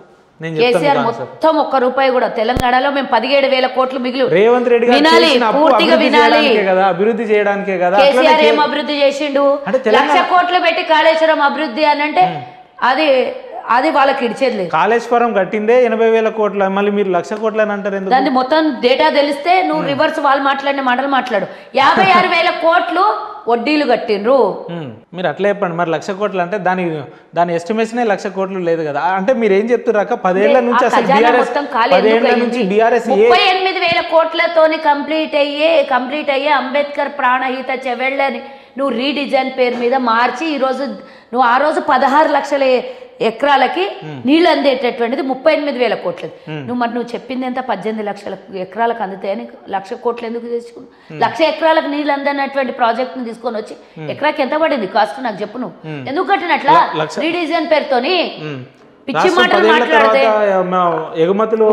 ఉపేందర్ పిచ్చి తుక్కులకు మాటల వల్ల నేను కంటిన్యూగా ఆన్సర్ చెప్పలేను. కానీ 1,00,000 కోట్లు అనేది కాళేశ్వరంలో పోసినటువంటి గంగలో కలిపింది. అది దాని గురించి ఎక్స్ట్రా డిస్కషన్ కూడా చెయ్యొద్దు. దీని మీద కాగ్ నివేదిక ఇచ్చింది. 272% దీంట్లో అవినీతి జరిగింది, నాణ్యత లేని కట్టడం జరిగింది. గతంలో ఇదే ప్రశ్నలకు చాకచక్యంగా సమాధానం చెప్పే కల్వ సుజాత గారు ఇప్పుడు అడిగితే ఎందుకు సమాధానం చెప్పలేకపోతే? నేను ఇంతసేపు వివరణ ఇచ్చిన అట్లా కాదు. వాస్తవాలు మాట్లాడడం నువ్వు నాతో ఇంటర్వ్యూ ఓన్లీ కాళేశ్వరం గురించి అయితే చెప్పు, కంటిన్యూగా నేను 1 అవర్ అయినా దీనికి లెక్చర్ ఇస్తా. వాస్తవాలు చెప్పిన నేను నీ స్టూడియోకి ఈరోజు గవర్నమెంట్ వచ్చినాక ఫస్ట్ టైం వచ్చిందేమో, కనీసం నా ఒక 100 వీడియోలు ఉంటాయి, 100 డిబేట్లు ఉంటాయి, చూసుకో. కాళేశ్వరం మీద పూర్తి వివరణ ఇచ్చిన నేను కాగ్ నివేదిక పూర్తిగా ఉంది. దీని మీద అవినీతి జరిగింది, దీని మీద నాణ్యమైన కట్టడం జరగలేదు. అవినీతి జరిగిందని అనుకుందాం, 100% జరిగింది అక్క. సరే మీరు నేను మీ వేలోనే వస్తా. ఇప్పుడు జరిగింది 3-4 నెలల నుంచి మీ ప్రభుత్వం కదా అధికారంలో ఉంటుంది, మరి దీనికి ఎందుకు సమగ్ర విచారణకు ఆదేశిస్తలేరు అంటే? నేను ఇప్పుడే చెప్తే అన్నావు దానికి మళ్ళీ రిటర్న్ క్వశ్చన్ చెప్పండి. మీరు అంటున్నారు కదా అవినీతి జరిగింది అంటే కిందేస్తే మీదేస్తే మీద కాదు ఆన్సర్. నేను చెప్పింది విన్నాక మళ్ళీ క్వశ్చన్ దానికి సేమ్ అడగరాదు. నేను ఇందాకనే చెప్పిన జాతీయ జల విద్యుత్ దానికి సంబంధించిన దాని మీద సంస్థ విచారణ చేపడుతోంది. ఇది చిన్నది కాదు, గోరంతతో తీసేసేదిగా పెద్ద కుంభకోణం. దీని మీద కేంద్రంకు సంబంధించినటువంటి సమగ్ర విచారణ జరుగుతుంది. అది సమయం. నిన్న కాదు మొన్న రేవంత్ రెడ్డి గారు కేసీఆర్ గారు శిక్ష పడాలంటే కేంద్రం నుంచి రావాల్సిన నివేదికను బట్టే శిక్ష పడుతుంది అన్నప్పుడు మరి ఎందుకు రేవంత్ రెడ్డి గారు ప్రతి సభల సమావేశాల మీద అవినీతి చేశారు, బొక్కలో దోస్తాం అని మాట్లాడారు? అది రేవంత్ రెడ్డి గారు అనుకుంటే అయ్యేది కాదు కదా, కేంద్రం కూడా అనుకోవాలి కదా. మరి కేంద్రం ఎవరు అనుకోవడానికి? రాష్ట్రంలో జరిగింది, రాష్ట్రంలో కేంద్ర సంస్థలు కూడా అనుకోవాలి కదా. అవినీతి జరిగింది బీజేపీ సంస్థ కాబట్టి, బీఆర్ఎస్ బీజేపీ సంస్థ కాబట్టి వాళ్ళు అనుకోరు. కాబట్టి అందుకనే మేము సిబిఐ చేతిలో ఎందుకు పెట్టట్లేదు? రాష్ట్రంలో అధికారంలో ఉన్నారు. మేము అధికారంలో ఉండడం కాదు, మేము ఆల్రెడీ విజిలెన్స్ అప్పచెప్పినాం. అది వాళ్ళు వాళ్ళ బాధ్యతతో చేస్తారు కదా. ఈరోజు తెలంగాణ రాష్ట్రంలో అధికారులు వాళ్ళ బాధ్యతను వాళ్ళు నిర్వర్తిస్తున్నారు. ఎవరు నిర్వర్తించకుండా చూసినావు కదా. ఎవడైతే తప్పుడు చేస్తాడో వాళ్ళకి ఇమీడియట్ గా యాక్షన్ తీసుకుంటారు. ఇది భలే ఉంది అక్క. మీరేమో బీఆర్ఎస్ బీజేపీ ఒకటి అంటారు, వాళ్ళేమో కాంగ్రెస్. ఏంటన్నా 2 సరళ రేఖలు ఒక జాగలో కలుస్తాయి, రైల్వే ట్రాకులు కలుస్తాయి, రైలు పట్టాలు ఒక జాగలో పోయి కలిస్తే క్రాష్ కలుస్తాయి. అవి కలవవు కదా. ఈరోజు దేశంలో మొత్తం మా పోరాటం బీజేపీ మీద. వాళ్ళు పిచ్చి తుక్కులకు లేదని అన్నారని నువ్వు కూడా గదే అడిగితే ఎట్టయితే చెప్పు. వాళ్ళన్ని ప్రాంతీయ పార్టీలతోని కాంగ్రెస్ పార్టీకి ఎవరెవరైతే వ్యతిరేకంగా ఉన్నారో వాళ్ళందరి దగ్గర పోయి పొత్తులు పెట్టుకుంటున్నారు. కొంతమందికి డైరెక్ట్, కొంతమందికి ఇండైరెక్ట్, కొంతమందికి ప్రభుత్వాన్ని కూల్చడానికి, కొంతమందితోని కాంగ్రెస్ ఓట్లను ఇది చేయడానికి. బీజేపీతో మాకు ఎలాంటి పొత్తు ఎట్లా ఉంటుంది చెప్పు? ఈరోజు దేశం మొత్తము 28 రాష్ట్రాల్లో కాంగ్రెస్ బీజేపీతో డైరెక్ట్ ఆర్ ఇండైరెక్ట్ కొట్లాడుతుంది. కేటీ రామారావు గారు నెల రోజుల నుంచి అన్ని సభల మీద వారు మాట్లాడుతూ పార్లమెంట్ ఎన్నికల తర్వాత రేవంత్ రెడ్డి గారు వాళ్ళ ఎమ్మెల్యేలతోటి బీజేపీలోకి వెళ్ళడం ఖాయం, ఏక్నాథ్ షిండే లెక్క తయారవుతారు, మీరు రాసి పెట్టుకొని చూడండి అని మాట్లాడుతున్నారు. ఏక్నాథ్ షిండే కాదు, నువ్వు పోయి జైల్లో పడుతుంది మాటలు మళ్ళీ ఓకే, మేము అదే చెప్పినాం. ఏక్నాథ్ షిండే కాదు, దోనాథ్ షిండే కాదు, తీర్నాథ్ షిండే కూడా తెలంగాణలో నడవదు. ఆడ నడిపించుకున్న రోజులు నడిపించిండ్రు. ఈడ నడిస్తే రేవంత్ రెడ్డి గారు క్లియర్గా చెప్పారు కదా, నా జేబులో కత్తెర పెట్టుకొని తిరుగుతున్నా, ఎవడైతే పిచ్చి వేలేసాలు కోసేస్తాం, కత్తెర పెట్టేసి తోకలు కట్ చేస్తామని నేను కూడా చెప్తున్నా. రేవంత్ రెడ్డి గారు మా ముఖ్యమంత్రి గారు చెప్పిన మాటనే నేను కూడా చెప్తున్నా. దొంగ వెధవలు 120 లక్షల కోట్లు అప్పు చేసినోడు దేశం మీద, వాళ్ళు 10 ఏళ్ళు ఉండొచ్చు. రాష్ట్రాన్ని సర్వనాశనం చేసి నీళ్లు నిధులు నియామకాలని తెచ్చుకున్న తెలంగాణలో తెలంగాణ ప్రజల ఆత్మగౌరవాన్ని దెబ్బతీసినోడు, తెలంగాణని పూర్తిగా కుక్కలు చింపిన ఇస్త్రాక్ చేసినోడు 10 ఏళ్ళు పరిపాలించవచ్చు.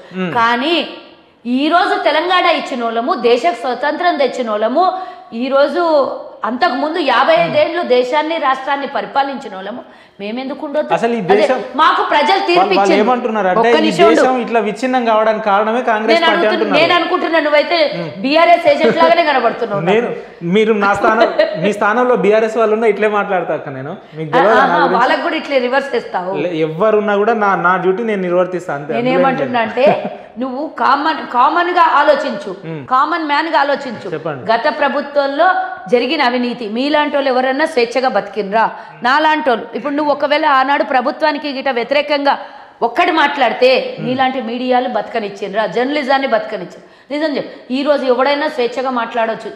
నేను ఎవరికి 100 అన్నం ఉడికిందా అని గింజ ముట్టి చూడాల్సిన అవసరం లేదు. ఒక చిన్న జర్నలిజంకే చెప్తాను, నేను జర్నలిస్టుల గురించే చెప్తా. ఎంతమందికి స్వేచ్ఛగా బతకనిచ్చారు, ఎన్ని ఛానళ్ళను స్వేచ్ఛగా మాట్లాడనిచ్చారు చెప్పండి. ఈరోజు వచ్చి కేసీఆర్ వేదిక మీద మాట్లాడతాడు. సోషల్ మీడియా, ఆ మీడియా, ఈ మీడియా వీళ్ళందరినీ పెట్టుకొని అడ్డం పెట్టుకొని నువ్వు చేసింది ఏంది? మేము చేస్తున్నాం కాంగ్రెస్ పార్టీ. ఈరోజు ధర్నా చౌక్ ఎత్తేసినాం. కవితమ్మ 10 గంటలు కూడా ధర్నా చేసుకుంటే ఫ్రీగా వదిలేసినాం. ఆడ పోలీస్ బందోబస్తు, ఆమెకు రిస్ట్రిక్షన్ చెప్పలేదు, ఆమెను ఇబ్బంది పెట్టలేదు, ఒక్కళ్ళని ముట్టుకొని దగ్గర పోలేదు. నువ్వు ఎంతసేపు చేసుకో అని చెప్పి ఇచ్చేస్తాం. అదే మాకు ఎప్పుడన్నా చేయని పోతే పర్మిషన్లు ఇస్తుంటారా మీరు? ఎప్పుడన్నా తెలంగాణ ప్రజల కోసం గళమిప్పి మాట్లాడినిచ్చినా మీరు మాకు? నాట్ ఓన్లీ మాకు, మీలాంటి జర్నలిస్టులకు స్వేచ్ఛ ఉండేనా చెప్పండి. నేను ఇది ఒక్కటే అడుగుతా, 100 ప్రశ్నలు అవసరం లేదు. కాంగ్రెస్లో స్వేచ్ఛ ఉంటుంది. కాంగ్రెస్ ప్రభుత్వంలో ప్రతి ఒక్కరికి సమన్యాయం జరుగుతుంది. ఇది కాంగ్రెస్, అది బీఆర్ఎస్. జర్నలిస్టులకు మీరు ఇంత స్వేచ్ఛనిస్తే మరి న్యూస్ లైన్ జర్నలిస్ట్ శంకర్ గారి మీద దాడి జరగడాన్ని ఎట్లా చూస్తారు? నేను ఇట్లాని మాట్లాడితే ఆ శంకర్ నా పేరు తీసిండు. వాడిని నేను ఏడుంటే కూడా నిజంగా అన్యాయంగా అబద్ధం మాటలు బెదిరిస్తున్నారా మీరు? నేను చెప్తా, నా పేరు ఎట్లా తీస్తాడు? నేను ఆయన గురించి ఇప్పుడు బరాబర్ అధికారం కాదు, నేను అడుగుతున్నా. కల్వ సుజాత పేరు, నా పేరు ఉచ్చరించే ముందు నేను ఆయన గురించి డిస్కస్ ఒక ఇంటర్వ్యూలో ఉండి సాటి జర్నలిస్ట్ ని ఇట్లా ఈ రకంగా వినండి. నేను ఇప్పుడు నువ్వు ఉపేందర్, నువ్వు శంకర్ పేరు తీసుకున్నావు, నేను ఆన్సర్ చెప్తున్నా. ముందు నన్ను ఎవరు అడగకముందే తీయడానికి కారణం ఏంటంటే మీరే చెప్పారు కాంగ్రెస్ ప్రభుత్వంలో జర్నలిస్టులకు క్వశ్చన్ వేసి నాకు నువ్వు ఎదురు దాడి చేయొద్దు, నేను ఆన్సర్ చెప్పిన దాకా వెయిట్ చేయాలి. నేను శంకర్ కి అడుగుతున్నా, నా పేరు ఎట్లా తీసుకున్నావు నువ్వు? నా పేరు ఎట్లా తీసుకున్నావు? నేను నీ గురించి మాట్లాడినప్పుడు నా పేరు ఎట్లా తీసుకున్నావు నువ్వు? వ్యక్తిగతంగా నా పేరు తీసుకునే అర్హత నీకు ఎట్లున్నది? నువ్వు జర్నలిస్ట్ అయ్యి ఉండొచ్చు, నేను నిన్ను మాట్లాడితే నువ్వు తీయాలి. నీ గురించి నేను టాపికే తీయనప్పుడు నీ గురించి నేను డిస్కషన్ చేయడం పర్సనల్ గా నాకు నా పేరు తీసి ఎందుకు డిస్కషన్ చేసినావు? ఒక మీడియాలో, ప్రైవేట్ మీడియాలో నా పేరు ఎందుకు తీసుకున్నావు నువ్వు? ఇప్పుడు నేను బరాబర్ అడుగుతున్నా, నేను ఈరోజు బరాబర్ అడుగుతున్నా, నీకెవరు కాంగ్రెస్ దాడి చేయించిందా? ఆడపిల్లల్ని ఇబ్బంది పెడితే, ఆడపిల్లల్ని హెరాస్మెంట్ చేస్తే నీకు విజువల్ కనబడలేదా? సీసీ కెమెరాలు కాంగ్రెస్ ఫిట్ చేపించిందా? ఆడపిల్లల్ని కాంగ్రెస్ పంపించిందా? వేషాలు వేస్తే ఆడపిల్లలు కొట్టిను, ముక్కు పగిలిపోయి హాస్పిటల్లో పడి కాంగ్రెస్ తిడతావు నువ్వు. అసలు సిగ్గుందా అని అడుగుతున్నా నేను ఆ శంకర్ కి. అంటే ఆడోళ్ళనా నీ టార్గెట్? నా పేరు ఎట్లా తీసిండు శంకరు? నేను ఆ తర్వాత నేను అడగడం స్టార్ట్ చేసిన. ఆ పిల్లగాని ఇంటర్వ్యూకి ముందు నేను ఏడ కూడా మాట్లాడలేదు.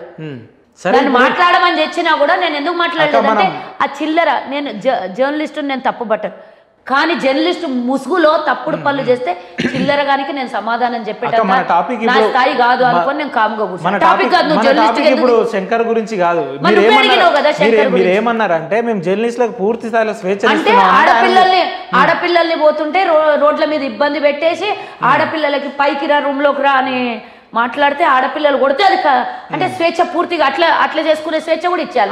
ఆడపిల్లలే కొట్టిరా?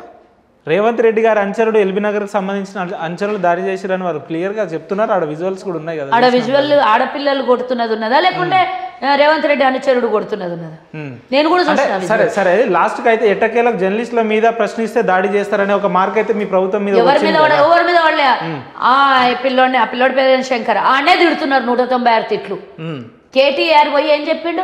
ఏమన్నా జరిగితే ఈయనకి ఏమన్నా జరిగితే రేవంత్ రెడ్డిది బాధ్యత అనంట. నువ్వు ఎట్లా చెప్తావు? బాధ్యత రహితంగా ఎట్లా మాట్లాడతావు? నీకు ఆధారాలు లేదో ఒక ముఖ్యమంత్రి మీద బ్లేమ్ చేస్తావు నువ్వు డైరెక్ట్గా ఎట్లా బ్లేమ్ చేస్తావు నువ్వు? అంటే ఏమన్నా చేసి కాంగ్రెస్ మీద వేద్దామని ఆ సిగ్గుండాలి శంకర్కి. నన్ను ఏమన్నా చేయబోతున్నాడు రా బాబు, నన్ను అడ్డం పెట్టుకొని రాజకీయం చేయబోతున్నాడు అని అడిగి సిగ్గుండాలి ఇంత. నేను ఇందాక మన డిస్కషన్లో టాపిక్ డైవర్ట్ అయిందాక ఇదే ప్రశ్న అడుగుదాం అనుకున్నా. 10 ఏళ్లుగా కేసీఆర్ గారు ప్రభుత్వంలో అధికారంలోకి ఉంటే ఒక్కనాడు కూడా నరేంద్ర మోడీ గారికి స్వాగతం పలకడానికి వెళ్ళలేదు. 3 నెలలైన ఈ నేపథ్యంలోనే రాష్ట్ర ముఖ్యమంత్రి గారు నరేంద్ర మోడీ గారు మాకు పెద్దన్న లెక్క అని చెప్పి మాట్లాడడానికి దీన్ని ఎట్లా చూస్తారు? ఎస్, నువ్వు మంచిగా అడిగినావు. బీజేపీ వాళ్ళకి సమాధానం కావాలి, టీఆర్ఎస్ వాళ్ళకి కూడా సమాధానం కావాలి దీనికి. ఎస్, నీకు కూడా ఉన్న డౌట్ ప్రజల్లో ఉన్న డౌట్ ప్రజల డౌటే అడుగుతావు, మళ్ళీ ఇది ప్రజల ముందుకు వెళ్తుంది కదా ఈ ఆన్సర్. కాబట్టి నేను ఒకటి అడుగుతున్నా. ఇప్పుడు నా ఇంటికి ఒక శత్రువు వస్తే కూడా నా డోర్ నాక్ చేస్తే శత్రువు వచ్చినా కూడా లోపలికి ఆహ్వానిస్తాం కదా, అది కామన్ రెస్పెక్ట్. ఇనాలే 10 క్వశ్చన్స్ వేస్తావు, ఒక వర్డ్ ఆన్సర్ చెప్పని. మన ఇంటికి వచ్చినోడికి మర్యాద చేయడం మన ఆనవాయితీ, మన సంస్కారం, మన భారతదేశ సంస్కారం, మన తెలంగాణ సంస్కారం కూడా ఉంటుంది. సో మన రాష్ట్రానికి వచ్చినటువంటి ఒక ప్రధానిని సాదరంగా ఆహ్వానించి కొట్లాడేటప్పుడు కొట్లాడు, ఆకలి ఉన్నప్పుడు తిన్నిగి పెట్టు, హక్కుల్ని సాధించుకో. హక్కుల్ని సాధించడం కోసం వాడితో వైరం పెట్టుకొని నేను పడే బాగోకులు ఏంటిడో అని చెప్పు. తెలంగాణ ప్రజల కోసం అడిగే హక్కుల్లో నువ్వు ప్రధానమంత్రి కాబట్టి పెద్దన్నో, నేను ముఖ్యమంత్రిని కాబట్టి తమ్ముణ్ణి. ప్రతి రాష్ట్రానికి నువ్వు ప్రధానిగా అన్నలాగా వ్యవహరించాలి అని రేవంత్ రెడ్డి గారి మాటల్లో క్లియర్గా ఒక్కొక్క మాటకు అన్నం ఉడికిందా, తిన్నవా, లేకపోతే కూరలో ఉప్పు ఎంతైంది, ఎక్కైందా అని అట్లా చెప్పరు. భోజనం బాగుందా అని అడుగుతారు. కాబట్టి ఆయన మాటల్లో సమాధానం ఏంటి అంటే మన క్లారిటీగా అర్థం కావాల్సింది మన రాష్ట్రానికి రావాల్సినటువంటి హక్కుల్ని సాధించుకోవాలి, మన రాష్ట్రానికి కావాల్సినటువంటి నిధుల్ని సమకూర్చుకోవాలి. కాబట్టి ఇండైరెక్ట్గా ఏమన్నాడు, నువ్వు ఇయ్యకపోతే తెలంగాణ ప్రజలు, నేను ఇంత మర్యాదగా నిన్ను ఆహ్వానించింది ఇక్కడ, నువ్వు అంతే మర్యాదగా నా తెలంగాణ హక్కుల్ని తెలంగాణ నిధుల్ని ఇయ్యకపోతే నువ్వు చేస్తున్నా మోసమే అని తెలంగాణ ప్రజలు గమనిస్తారనేది అర్థం కాలేదా రేవంత్ రెడ్డి గారి ఇండైరెక్ట్ మాటలు? నేను ఇంత మర్యాదగా నీకు ఆహ్వానించిన, నువ్వు అంతే మర్యాదగా నా తెలంగాణకి ఇవ్వాల్సినటువంటి ఇవ్వాలి కదా. పాటే కొట్లాటనే, దాంట్లో ఎలాంటి తగ్గేది లేదు. తర్వాత రేవంత్ రెడ్డి గారు తిట్టిన మాటలు ఎందుకో తీసుకుంటలేవు కన్సిడర్కి. ఆ వేదిక అఫీషియల్ కేసీఆర్ లాగా చదువుకున్నటువంటి అన్మెచ్యూర్డ్ మైండ్తోనే మేము మాట్లాడడం. అన్మెచ్యూర్డ్ మాకంటే, ఎందుకంటే మేము దేశానికి కాదు ప్రపంచంలోనే అత్యధికంగా పెద్దదైన ప్రజాస్వామ్య పార్టీ కాంగ్రెస్ నాయకులకు పూర్తి స్థాయిలో మెచ్యూర్డ్గా ఉన్నారా? కాంగ్రెస్ పార్టీకే మెచ్యూర్డ్. అదే మెచ్యూర్డ్ తోటి రాబోయే రోజులు పార్లమెంట్ లో మేము ఒక 14 సీట్లకు 14 గెలుస్తామని ఛాలెంజ్ చేశారా? అంటే నాకు అర్థం కాలేదు, మెచ్యూర్డ్ కి గెలవడానికి సంబంధం ఏంది? అంటే మెచ్యూరిటీ మీకు ఉందా అంటున్నా. మెచ్యూరిటీ అనొద్దు, దానికి కెపాసిటీ అనొచ్చు. మెచ్యూరిటీ నాకు మెచ్యూరిటీ కాదు, ప్రజలు ఓటర్ దగ్గరికి వెళ్ళి ఓటర్ సంపాదించే నాలెడ్జ్, ఓట్లేసే పనులు మేము చేస్తున్నామా లేదా, కనీసం ఒక్క పార్లమెంట్ సీట్ కూడా గెలవనివ్వడానికి ఇది మీ ఆత్మవిశ్వాసమా లేదంటే అహంకారం కాదు. ప్రజల మీద ఉన్నటువంటి నమ్మకం, ప్రజలు మాకు ఇచ్చిస్తున్నటువంటి తీర్పు మీద ఉన్నటువంటి నమ్మకం. మరి ఆ రకంగా ఉంటే టీఆర్ఎస్ 39 మంది ఎమ్మెల్యేలు గెలవరు కదా, మరి ఎందుకు గెలిచారు? ఆయన 119 గెలిచినోడే మొనగాడైతాడా? అధికారం రావాలంటే మ్యాజిక్ ఫిగర్ దాటాలి. దాటినాం కదా అక్క. మీరు ఇంత సంపూర్ణ మెజార్టీ ప్రజలు ఇచ్చిండ్రా? పక్క పార్టీలో నుంచి తెచ్చుకొని మేము ప్రభుత్వం ఏర్పాటు చేస్తాం. నాకు ఆన్సర్ కావాలి, చెప్పండి.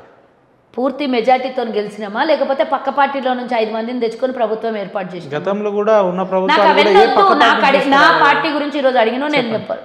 పూర్తి మెజార్టీ వచ్చిందా లేదా? ఇంటర్వ్యూ నేను చేస్తే బాగుంటుంది అక్క, మీరు నన్ను చేస్తున్నట్టు ఉంది ఇక్కడ. నువ్వు అడిగినావు కదా, వాళ్ళకి 39 మంది ఎందుకు ఇచ్చినట్టు అఫ్ కోర్స్ ఇస్తారు. అక్క ఏ సమస్యల మీద తీసుకున్నా, ఏ వ్యవస్థల మీద తీసుకున్నా అనర్గళంగా ఇంత బాగా మాట్లాడతారు కదా. కానీ నాకు ఒక డౌట్ ఉంది, నాకు వ్యక్తిగతంగా కూడా ఉంది. ఇప్పుడున్న పరిస్థితులలో 10 ఏళ్లుగా పరిపాలించిన బీజేపీని కాదని చెప్పి ఉన్నపలంగా పార్లమెంట్ స్థానాలని కాంగ్రెస్ని ఎన్నుకోవాలంటే ఒక రీజన్ ఏందనంటే ఏం చెప్తారు అక్క? సేమ్ క్వశ్చన్ మొన్న అసెంబ్లీ గురించి కూడా సేమ్ ఫీల్ అవ్వచ్చు కదా. 10 ఏళ్ళు పరిపాలించిన కేసీఆర్కి ఎందుకు ఓటేయలేదు ప్రజలు? కాంగ్రెస్కి ఎందుకు మ్యాండేట్? నరేంద్ర మోడీ గారి గురించి మాట్లాడుతున్నా ఇప్పుడు. సేమ్ అక్కడ కూడా నువ్వు అన్నావు కదా, 10 ఏళ్ళ పరిపాలించిన నరేంద్ర మోడీని కాకుండా కాంగ్రెస్ని ఎందుకు ఎన్నుకోవాలంటే అఫ్ కోర్స్ ఎన్నుకోవాలి. ప్రతిసారి ప్రపంచంలో కానీ దేశంలో కానీ రాష్ట్రంలో కానీ సమస్యలు కష్టాలు ఉన్నప్పుడల్లా కాంగ్రెస్ కావాలి. ప్రజలకి సమస్యల్ని పరిష్కారం చేసేది, కష్టాలని పరిష్కారం చేసేదే కాంగ్రెస్. ఇప్పుడు మనం వడ్డించిన ఇస్తరాకి 10 ఏళ్ల కింద ఇద్దరికి ఇచ్చినాం, ఇద్దరు కలిసి కుక్కలు చింపిన ఇస్తరాకు చేశారు. కాబట్టి మళ్ళీ ఈ కష్టాలని తీర్చేటోళ్ళు ఎవరు?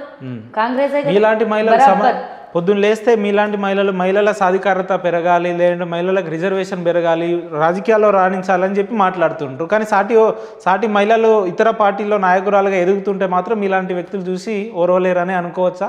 నువ్వు నాకే డైరెక్ట్ ఇంకా ఇతరులకు ఎందుకంటే అదే నేను ఓర్వలేదు అనలేదు. అదే నా పార్టీలో ఉండి నా టికెట్ ఎవడన్నా లాక్కుంటే దాని గురించి ఓర్వలేదు అని అంటే వేరే మాట అవుతుంది. అవతల గురించి మాట్లాడినంటే వాళ్ళకి సంబంధిత విషయాలు మాట్లాడినామో అనుకోవాలి. వీడియో చూసిన 2-3 రోజుల కింద నాయకురాల మీద మీరు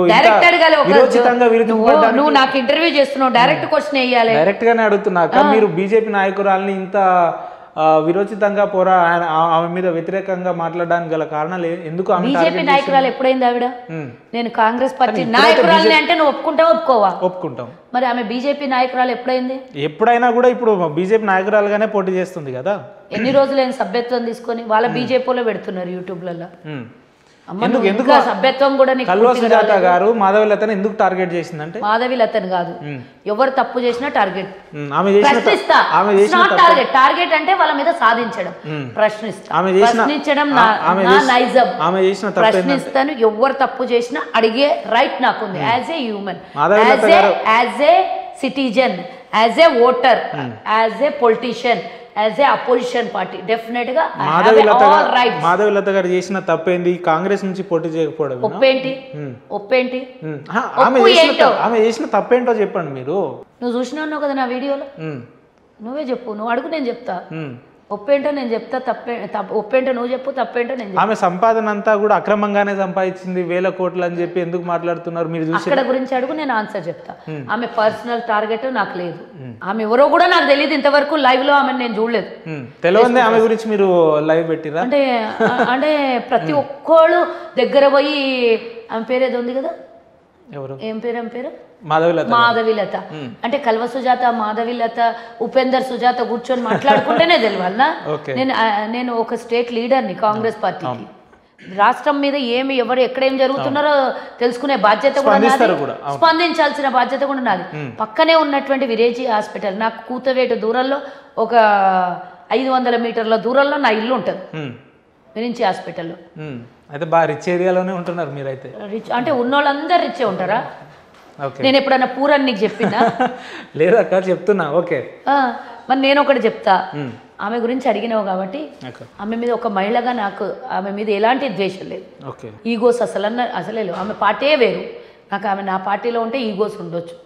నా అపోజిషన్ పార్టీలో ఈరోజు ఆమె టికెట్ సాధించుకుంది, నేను అక్కడ వరకు యాక్సెప్ట్ చేస్తా. నువ్వు ఆ విధంగా పోరాడు, కానీ నువ్వు శాస్త్రాలు, నీతులు, నియమాలు, ధర్మాలు, కథలు చెప్తుంటే అవి వాస్తవాలు ఉంటే దాని గురించి ఎన్నో ఏళ్ల నుంచి ఈ ధార్మికతని, ఈ సంస్కారాన్ని నువ్వు నేర్పించింటే ప్రజలకి ఆధ్యాత్మికంగా ఉండొచ్చు, నువ్వు పర్సనల్గా నేను కాగలను.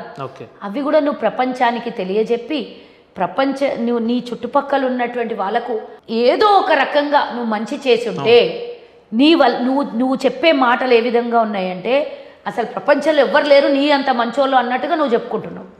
ఆమె చెప్పే విధానం ఎట్లా ఉందంటే, నా బిడ్డలు కూడా స్కూళ్ళకి పోలేదు, ఇంట్లోనే హోమ్ ట్యూషన్ పెట్టించిన అంటారు. అంటే ఈరోజు నీ ప్రభుత్వం ఉంది కేంద్రంలో, అసలు నువ్వు ఆడపిల్లని బయటికి పంపించలేదు అంటే నువ్వు అభద్రతకు ఫీల్ అయినవా? లేదు అనంటే సమాజం మీద నీకు నమ్మకం లేదా? లేదు అంటే రాజ్యాంగం మీద నీకు నమ్మకం లేదా? లేకపోతే చదివిపించే ఉపాధ్యాయుల మీద నీకు నమ్మకం లేదా? లేకపోతే పక్కన ఉండేటువంటి వాతావరణంలో చదువుకునే విద్యార్థుల మీద నీకు నమ్మకం లేదా? ఏమన్నా ఆనాటి కాలంలో వాళ్ళు చదివిస్తుండే చూడు, దేవుళ్ళు, దేవతలు, ఋషులు, మహర్షులు చదివించేటటువంటి సమాజంలో అయితే మనం లేం కదా. మరి నువ్వు 10th వరకు నీ పిల్లల్ని ఇంట్లో చదివించుకుంటావు, 10th తర్వాతనే మెచ్యూర్డ్ అవుతారు పిల్లలు, మైండ్ మెచ్యూర్డ్ అవుతుంది. అప్పుడు నువ్వు బయటికి పంపి, అప్పుడు తప్పు అంట నేను. అంటే తప్పు అని కాదు, సొసైటీని నేను బ్లేమ్ చేయలేదు, అక్కడక్కడ తప్పులు జరుగుతాయి. కానీ 100లో 10% తప్పులు జరుగుతున్నాయని 90% కూడా 100%లో కలిపేస్తే తప్పు అని నేనంట. అంటే ఇట్లా చదివించిన వాళ్ళందరూ మూర్ఖులా, తప్పు చేసిన వాళ్ళ? నువ్వు ఎట్లా అంటావు నేను హోమ్ ట్యూషన్, నీ పిల్లలకు నీకు కావాల్సింది నువ్వు చేసుకున్నావు, కానీ అలా చదివియొద్దని ఎట్లా అంటావు? నేను దాన్ని తప్పు పడుతున్నా. నువ్వు పడవా తప్పు? నీ పిల్లలకి స్కూళ్ళకి పంపివా? ఇప్పుడు నీ ఇంట్లో ఇద్దరే ఉంటారు, నువ్వు నీ వైఫ్, నీ ఆర్థిక స్తోమత, నీ భార్య, నువ్వు ఉద్యోగం చేసుకుంటేనే బతకగలుగుతావు. నేను ఇద్దరిని పనులను ఇంట్లో పెట్టి నేను ఉద్యోగం చేసుకునే పరిస్థితులు, అప్పుడు నా పిల్లలకి స్కూళ్ళకి పంపించొద్దా? నువ్వంటే ఆర్థికంగా బాగా ఎదిగున్నావు కాబట్టి ఇంట్లో హోమ్ ట్యూషన్ పెట్టించుకుంటావు, టేక్ కేరర్స్ని పెట్టించుకుంటావు, 10 మంది చుట్టుపక్కల సర్వెంట్స్ని పెట్టించుకుంటావు. అందరికీ ఆ స్థితి ఉంటుందా? నువ్వు ఎలా మాట్లాడగలుగుతావు ఆ మాట?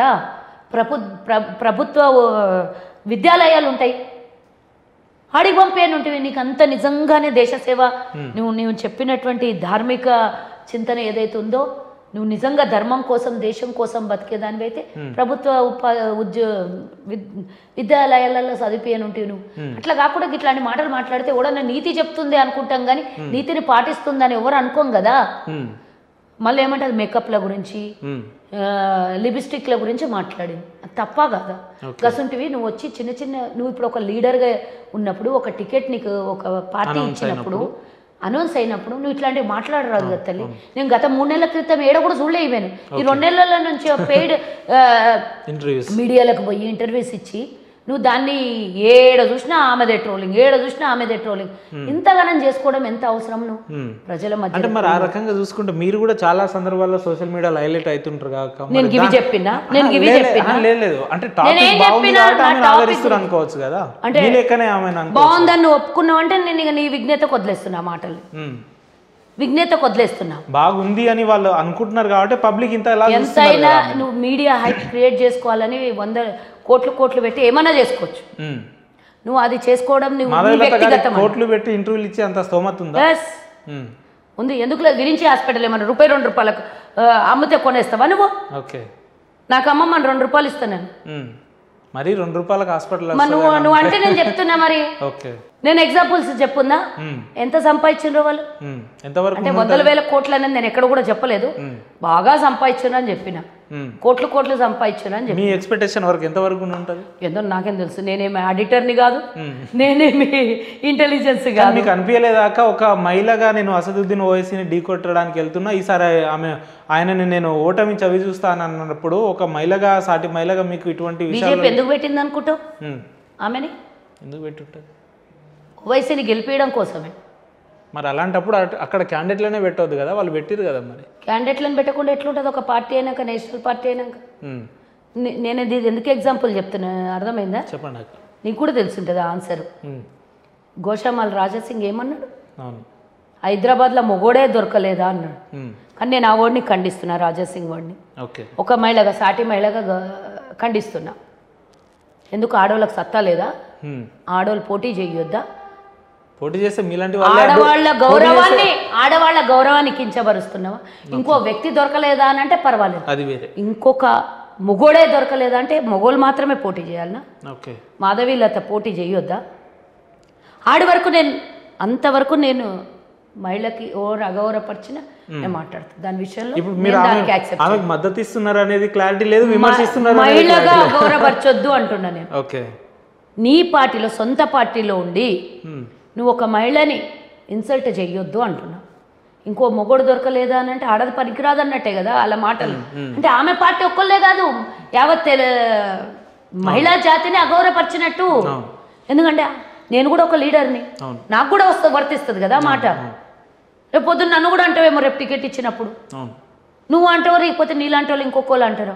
కాబట్టి నేను దాన్ని ఖండిస్తున్నా అంటున్నా, పార్టీ పరంగా. ఇది వ్యక్తిగతంగా నేను ఖండిస్తున్నా దీన్ని. దేని దానికే నువ్వు ఇందాక పెద్దన్న అన్నాడు, రేవంత్ అన్న అంటున్నావు కదా, అది అఫీషియలే, పొలిటికల్. ఇది నాది కూడా సేమ్ వర్డ్. మహిళా జాతిని అవమానపరచడాన్ని నేను ఖండిస్తున్నా. పార్టీ కానీ వాళ్ళు చేసిన చాలా ఇబ్బందులు ఉన్నాయి. పార్టీలో మహిళలకు అన్యాయం జరిగినా మీరు ఇదే రకంగా మాట్లాడతారా? 100% ఎందుకు మాట్లాడు? ఎందుకు చెయ్యాలి? ఏ పార్టీ అయినా అవమానపరచాలి ఎందుకు? భూమిలో సగభాగం, నింగిలో సగభాగం, మహిళ లేనిదే సమాజం లేదు, మహిళ లేనిదే సృష్టి లేదు అని చెప్పుకోవడం ఊరికే కాదు, కనీసం చేతల్లో కనబడాలి అంట నేను దాన్ని. కానీ మీ పార్టీ మీ మహిళలకు ఎంతవరకు గౌరవం ఇచ్చుకుంటుందంటే ఏం చెప్తారు? అగౌరవపరచని కూడా లేదు కదా. నేనే ఖండిస్తాను. ఎగ్జాంపుల్ ఉదాహరణకు సుజాత అక్కనే తీసుకుందాం. పార్టీ అధికారంలో రావడానికి తన వంతు కృషిగా విరోచితంగా పోరాడింది. ఇప్పుడు పార్టీ అధికారంలోకి వచ్చి 4 నెలలు అవుతుంది. ఆమె విషయంలో ఎటువంటి ఊసలేదు కదా మరి ఇప్పుడు ప్రభుత్వం నుంచి. ఎవరికన్నా ఇచ్చిండ్రా? ఇవ్వలేదు కదా. ఇంకా ఇచ్చేటప్పుడు నాకు ఇవ్వకుండా ఉంటారని నువ్వు ఎట్లా అనుకుంటున్నావు? అంటే ఇస్తున్నారు కదా, ఫైనాన్స్ చైర్మన్ అని ఇంకోటి చైర్మన్లు ఇవ్వలేదు, కమిషన్లు ఇచ్చిండ్రు. అవును. ఇంకా కమిషన్లు ఒకవేళ ఆ కమిషన్లలో జనరల్గా పొలిటికల్కి దూరంగా ఉండాలి. రేవంత్ రెడ్డి గారి ఉద్దేశము, మా అధిష్టానం ఉద్దేశం కల్వ సుజాత దూరంగా ఉండొద్దు పాలిటిక్స్గా అని అనుకుంటున్నారేమో. పొలిటికల్ దాంట్లో ఇవ్వచ్చు కదా, ఇంకా పొలిటికల్ ఈక్వేషన్లలో ఇవ్వాలి. కల్వ సుజాతని పార్టీ పక్కకు ఉంచే పని చెయ్యరేమో అనుకోవచ్చు కదా. ఎందుకు అనుకుంటావు అట్లా? ఎన్ని సీట్లు గెలుస్తారక పార్లమెంట్ లో మీరు? నువ్వే అన్నావు కదా 14 సీట్లు గెలుస్తామని. మీరు చెప్తుంది కానీ ఎన్ని గెలుస్తారు? 15. మా టార్గెట్ 12+ డెఫినెట్ గా గెలుస్తాం. 15 అని మీరు అంటారు, ముఖ్యమంత్రి గారు 14 అంటారు, ఇంకో వ్యక్తి 2-3 అంటారు. ఎవరు 2-3 అన్నారు? చాలా మంది. నాకు ఆధారాలు చూపి అన్నోలే. మా కాంగ్రెస్ వాళ్ళే, బయట వాళ్ళే వదిలేసాయి, నాకు అనవసరం. మొత్తం 17 బీజేపీ గెలుస్తా అన్నది గసంటి మాటలు కాంగ్రెస్ మాట్లాడలే కానీ. సరే, రాబోయే రోజుల్లో మంచి స్థానంలో చూడబోతామా మేము సుజాత అక్క గారిని? చూడాలని కోరుకోను. లేదు, మేము గతంలో కూడా కోరుకున్నాం కానీ ఇంకా సమయం ఇంకా ఆసన్నం అవుతుంది కదా, ఇంకెప్పుడు అని రావాలి, వస్తుంది. అరే పోయినసారి కేసీఆర్ గెలిచినాక 6 నెలల వరకు క్యాబినెట్ ఎక్స్పెన్షన్ చేయలేదు, విస్తరణ చేయలేదు. కానీ నేను ఏమనలేదు, మా ప్రభుత్వం ఏర్పడి ఇప్పుడు గింత చిన్నగా 3 నెలలు అయ్యింది మాది. ఆ 3 నెలల్లోనే నామినేటెడ్ పదవులు కదా ప్రభుత్వం ఏర్పడి 10 రోజులు అయిందని గతంలో మాట్లాడి నెల రోజులు అన్నారు, ఇప్పుడు 3 నెలలు ఇంకా 6 పదవుల గురించి అంటున్నా నేను. 6 నెలలకు కూడా ఇదే నా పదవుల గురించి అంటున్నా, నా పదవుల గురించి మాట్లాడుతున్నా, వేరే దాని గురించి. 100 రోజులలో నా పార్టీ సాధించిన, నా ప్రభుత్వం సాధించిన ఘనత కూడా నీకు చెప్పిన నేను. ఇంకా నిజంగా చెప్పాలంటే నిన్న 16 కార్పొరేషన్లు అనౌన్స్ చేసింది. నా కులానికి ఒక్క పదవి రాకుండా ముందు కార్పొరేషన్లు అనౌన్స్ చేసింది. అంటే మనుషులను కాదు, అందరినీ అంటే ఒక వ్యక్తిని గౌరవించడం కాదు, అందరినీ గౌరవించాలనే ఉద్దేశం, అందరి ఆత్మగౌరవం నిలబడాలని ప్రభుత్వం ఆలోచిస్తుంది అను. దీన్ని నేను డెఫినెట్ గా ఆహ్వానించాలి. 90 రోజుల కాంగ్రెస్ ప్రభుత్వాన్ని ఉద్దేశిస్తూ తెలంగాణ రాష్ట్ర ప్రజలకు మంచి సందేశం ఇవ్వాలి సుజాత అక్క గారు అంటే ఏం చెప్తారు? ఇదన్నో మంచిగా ఉంది చూడు, బాగుంది కదా. మొన్న జరిగినటువంటి మహిళా సదస్సులో రేవంత్ రెడ్డి గారు చెప్పిండ్రు, ప్రతి ఒక్కళ్ళు మహిళగా నేను చెప్తున్నా, అంతర్జాతీయ మహిళా దినోత్సవాలు జరుగుతున్న ఈ నెలలో, మార్చి నెలలో మహిళకు కూడా సాధికారత పెరగాలి, మహిళలకు భద్రత ఉండాలి, మహిళకు రక్షణ ఉండాలి అని ఏదైతే ఉచిత బస్సు ఇచ్చినామో, అలాగే రేవంత్ రెడ్డి గారు మొన్న ప్రకటించిన అసలు వరాల జల్లులు కురిపించారు మహిళల విషయంలో. అన్నీ చిన్న చిన్న మైక్రో సంస్థల్ని, అంటే వాళ్ళ కోసం ఇండస్ట్రీస్ని ఎక్స్పెన్షన్ చేయడం కానీ, కుటీర పరిశ్రమలకు కానీ, డాక్రా మహిళలకు కానీ, అందరికీ అసలు గత 10 ఏళ్లలో ఎప్పుడన్నా మహిళలతో కూర్చొని కేసీఆర్ చర్చలు చేయడం చూసినావు నువ్వు? 3 నెలల్లో 3 మహిళా సదస్సులు జరిగినాయి, పెద్ద పెద్ద సదస్సులు. మరి ఇంతకన్నా మించి మహిళలు ఆశించేది అంటే ఇప్పుడే స్టార్టింగ్, ఇంకా పెద్ద పెద్ద లెవెల్లో ఇంకా రాను రాను ఈ విధంగా డెవలప్ చేసుకున్నాయి. ఇది పూర్తిగా మహిళా పక్షపాతి ప్రభుత్వం, మహిళల్ని గౌరవించే ప్రభుత్వంగా నిలబడుతుంది. ఈరోజు 200 యూనిట్లు కరెంటు ఉచితం ఇచ్చిన, ఇంట్లో ఆర్థికంగా ఇబ్బందులు పడొద్దు చిన్న మధ్యతరగతి ప్రజలు అని చెప్పేసి ఆ విధంగా ఇవ్వడం, ఇంకా రాబోయే కాలంలో చెప్పిన దానికన్నా ఎక్కువగా చెయ్యాలని నేను కూడా కోరుకుంటున్నా.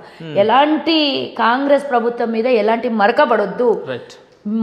మాకు మీ ఆశీర్వాదం కావాలి అంటే మేము మంచి పనులు చెయ్యాలని మీరు ఆశీర్వదించండి. ఇంకో 10 ఏళ్ళైనా మీ ఆశీర్వాదం మా వెనకాల ఉంటుంది కదా. మేము దోచుకొని దాచుకోవాలని మా ఉద్దేశంలో లేదు. మేము ఎక్కువ రోజులు అధికారంలో ఉండాలి, ఎక్కువ రోజులు మీకు సేవలు అందించాలనేదే మా ఉద్దేశం. కాబట్టి ఈరోజు రేవంత్ రెడ్డి గారి ప్రభుత్వం, మంత్రివర్గం కూడా పూర్తిగా కలిసికట్టుగా పనిచేసి ఏ శాఖకు సంబంధించిన మంత్రికి ఆ శాఖకు పూర్తిగా స్వేచ్ఛనిచ్చేసి ఆ మంత్రుల్ని కలుపుకొని పోయి, ఈరోజు ముఖ్యమంత్రి గారు గతంలో నేనే నేనే నేనే అని చెప్పినట్టు రేవంత్ రెడ్డి గారు ఎక్కడ చెప్పట్లేదు. ప్రతి ఒక్క దగ్గర వెళ్ళినప్పుడు ఆ శాఖ మంత్రిని ఇంట్రడ్యూస్ చేస్తూ, నా దగ్గర కాదమ్మా ఆర్థిక శాఖ మంత్రి, పైసలన్నీ మా బట్టన్న దగ్గర ఉన్నాయి అంటుండు. ట్రాన్స్పోర్ట్ మినిస్టర్ దగ్గర పోయేసరికి నాకేం తెలియదమ్మా, మొత్తం బస్సులు ఇచ్చేది మా పొన్నమన్ననే అని చెప్తున్నాడు. ఇరిగేషన్ శాఖ దగ్గర పోయేసరికి కాబట్టి అంటే వాళ్లకు బాధ్యతలు ఇస్తూనే వాళ్ళని అంత గౌరవించుకుంటున్నారు ఆ శాఖ మంత్రులు. కాబట్టి ఇది కలుపుకొని పోయి అందరితో, ఇది నా ఒక్కొంది కాదు అందరిది కలిపితేనే ప్రభుత్వం అని చెప్పకనే చెప్తున్నట్టు కనబడుతుంది. కాబట్టి ఇలాంటి ఆశీర్వాదం మీ దగ్గర నుంచి కావాలి. ఇలాగే మా ప్రభుత్వం కూడా, నేను నిజంగా చెప్తున్నాను మనస్ఫూర్తిగా, ఇది నా ఒక్క కల్వ సుజాత ఇంటెన్షన్, ఇది నా పర్సనల్ ఇంటెన్షన్. ఈ ప్రజల ఆదరణ ఏ విధంగా అయితే ఉందో అదే విధంగా కొనసాగాలి, అదే విధంగా మా ప్రభుత్వం పనిచేయాలి, ఇంకా మంచి పనులు చేయాలని మాత్రం నేను డెఫినెట్గా కోరుకుంటున్నా. 6 గ్యారంటీలే కాదు, 600 పథకాలకైనా సరే ప్రజలకు కావాల్సినవి రాబోయే కాలంలో ఏది అవసరం ఉన్నా ప్రజలకు సంబంధించింది మంచి జరుగుతుంది అనుకుంటే మా ప్రభుత్వంలో జరిగి తీరుతుందని నేను కోరుకుంటున్నా. అలాంటి ఆశీర్వాదమే ప్రజల నుంచి మాకు కావాలి. మేము కూడా ఇదే కోరుకుంటున్నాం. గత ప్రభుత్వంలో ఈరోజు 16 శాఖలకి 16 కులాలకు ఏదైతే నిన్న కార్పొరేషన్ని ప్రకటించినరో గత ప్రభుత్వంలో సాధ్యమైందే ఇది. నేనే ఒక ఆర్యవైశ్య బిడ్డగా నేను 10 ఏళ్ళు పోరాటం చేసిన. గజ్వేల్ నుంచి హైదరాబాద్ ఆయన టీఆర్ఎస్ భవన్ వరకు పాదయాత్ర చేసిన, ముట్టడి చేసిన. నేను ఇయ్యలే, ఎవరికో ఒక 10 మందికి బాగా పేరున్న వాళ్ళకి, పైసలు ఉన్న వాళ్ళకి పదవులు ఇచ్చారు. మా కులంలోనే నేను వాళ్ళకి ఇచ్చారు. అంటే ఆయనకి ఇస్తే ఆయన వరకే ఆ పదవి. కానీ నా పేద కులం, నా కులంలో ఉన్న పేదలకు ఏం చేసినట్టు ప్రభుత్వము? అన్ని కులాల్లో పేదలు ఉంటారు, అందులో నా ఆర్యవైశ్యులు కూడా 80% పేదోళ్ళు ఉన్నారు. నువ్వు 10% ఉన్న దాంట్లో కొంతమందికి నువ్వు పదవులు ఇచ్చినావు. కానీ ఈరోజు కల్వ సుజాతకు ఫస్ట్ పదవి ఇవ్వలే రేవంత్ అన్న. ఫస్ట్ నా కులానికి ఇంకోటి మాట పదవి అంటే గుర్తొచ్చింది నాకు. ఇదే తాండూరు నుంచి ఎన్నో ఏళ్ల పార్టీ కృషి కోసం అహర్నిశలు తన భుజాల మీద వేసుకొని పనిచేసిన మీకు కాదని చెప్పి నిన్నటి వరకు పార్టీ వినాశనం కోసం పనిచేసిన సునీతా మహేందర్ రెడ్డి గారిని తీసుకొచ్చి పార్లమెంట్ అభ్యర్థిగా ప్రకటించడానికి ఎందుకు మీ పార్టీలో ప్రకటించారా? ఇంకా ప్రకటించలేదు. లేదక్క, ఇప్పుడు ఆమెనే వస్తుందని చెప్పి ఆల్రెడీ పేర్లో వస్తున్నాయి. ఎందుకు మీకు వేరే వ్యక్తులు ఎందుకు దొరకలేదు? ఆమె పేరు పరిశీలనకు ఇవ్వాల్సినంత అవసరం ఎందుకు వచ్చింది? మీలాంటి వ్యక్తులు లేరా అక్కడ నుంచి? నేను ఎప్పుడు కూడా పార్లమెంట్ పోటీ చేస్తాను నేను చెప్పనేలేదు. చెప్తే అది కన్సిడర్ అంటే నాకు ఇంట్రెస్ట్ ఉందా లేదా తెలియందే ఎందుకు నా మీద మిమ్మల్ని అడిగే ప్రయత్నం కూడా లేదు. నేను నన్ను అడగాలి అని అంటే నేను ఫస్ట్గా నేను ఆ స్థాయా కాదా నేను ఆలోచించుకుంటా. ఏదో ఎవరో పెద్ద గొప్పలకు చెప్పుకునే నిన్నటి వరకు టీఆర్ఎస్ లో ఉండి ఈ రోజు కాంగ్రెస్ కి రాగానే సునీతా గారికి ఏ స్థాయి ఉంది, సునీతా మహేందర్ రెడ్డి గారికి ఏ స్థాయి ఉందని ఆమెకి ఇస్తామంటున్నారు, మీకు ఏం లేదని అట్లా అనొద్దు. వ్యక్తి వాళ్ళు చేసినటువంటి డ్యామేజ్లు వేరే అయినా దాని గురించి సపరేట్. ఈమె 3 సార్లు ఏమంటారు అది జిల్లా పరిషత్ చైర్మన్గా చేసింది. ఉమ్మడి రంగారెడ్డి జిల్లాకి 2 సార్లు చేసింది. ఉమ్మడి రంగారెడ్డి జిల్లా అంటే చిన్న 4 అసెంబ్లీలతో కూడుకున్నది కాదు. అప్పుడు ఇక్కడ మేడ్చల్ జిల్లాతో కలుపుకొని ఇక్కడ రంగారెడ్డి జిల్లాతో కలుపుకొని ఆ పెద్ద జిల్లాకి ఉమ్మడి జిల్లాకి ఆమె 2 సార్లు జిల్లా పరిషత్ చైర్మన్గా చేసింది. ఆమె ఏ స్థాయి అనేది తప్పు. అట్లా ఒక మహిళను నేను ఇందాకనే చెప్పిన ఆ విధంగా కించపరచొద్దు. తప్పు చేసినా తప్పు కాడికే ఖండించాలి. స్థాయి కాదు అని అంటే నేను ఒప్పుకోను కూడా. ఆమె స్థాయి ఏది అనేది మా పార్టీ నిర్ధారణ చేస్తుంది. స్థాయి గురించి మాట్లాడతలేను, ఆమెని పార్లమెంట్ అభ్యర్థిగా పెడదామని అనుకునే నేను అదే చెప్తున్నా. ఆమె కెపాసిటీ ఏందో నేను చెప్పిన. ఆమె గతంలో 2 సార్లు జిల్లా పరిషత్ చైర్మన్గా ఉమ్మడి రాష్ట్రాన్ని చేసింది. ఇప్పుడు హ్యాట్రిక్ సాధించి 3వసారి జిల్లా పరిషత్ చైర్మన్గా ఉంది. ఆమె కెపాసిటీ ఎంత ఉందో అనేది పార్టీ నిర్ధారణ చేసి ఇదిగో కల్వ సుజాత తాండూరు నియోజకవర్గంలో అన్యాయం జరిగిండొచ్చు, నాకు వ్యక్తిగతంగా అన్యాయం జరిగిండొచ్చు వాళ్ళ వల్ల. కానీ ఇది పార్టీ ఓవరాల్గా 7 కాన్స్టిట్యున్సీలకు చూసుకొని ఆలోచించే విధానం కదా. మాకు నిజంగా చెప్పాలనంటే గట్టి అభ్యర్థి కూడా లేకపోవడం ఆ పార్లమెంటుకు కూడా కొంత మైనస్ ఉండొచ్చు. కాబట్టి అన్నీ ఆలోచిస్తారు కదా, ఎవరికి ఎంత ప్రజల్లో ఉందో అనేది కూడా చూస్తారు. ఫైనల్ గా కాంగ్రెస్ ఏం చేసినా కూడా ప్రజల ఉద్దేశంలో పెట్టుకొని నిర్ణయాన్ని ఉద్దేశంలో చేస్తారు. ప్రజలకి అంటే ఇప్పుడు నేను గెలవాలి అని అంటే ప్రజలలో వాళ్ళకు ఉందా లేదా అని చూసే కదా ఇచ్చే టికెట్. డెఫినెట్గా అది ఆలోచిస్తారు. అది ఆలోచించిందని నేను అనుకుంటాను. నువ్వు టికెట్ డిక్లేర్ అయింది అంటున్నావు కానీ ఇంకా అవ్వలేదు. అయితే మీరు రాసి పెట్టుకోండి, కావాలని మీరు చెప్తలేరు. నేను అట్లా అంటలేను, అయ్యింది అంటే అవ్వలేదు అని చెప్పాను.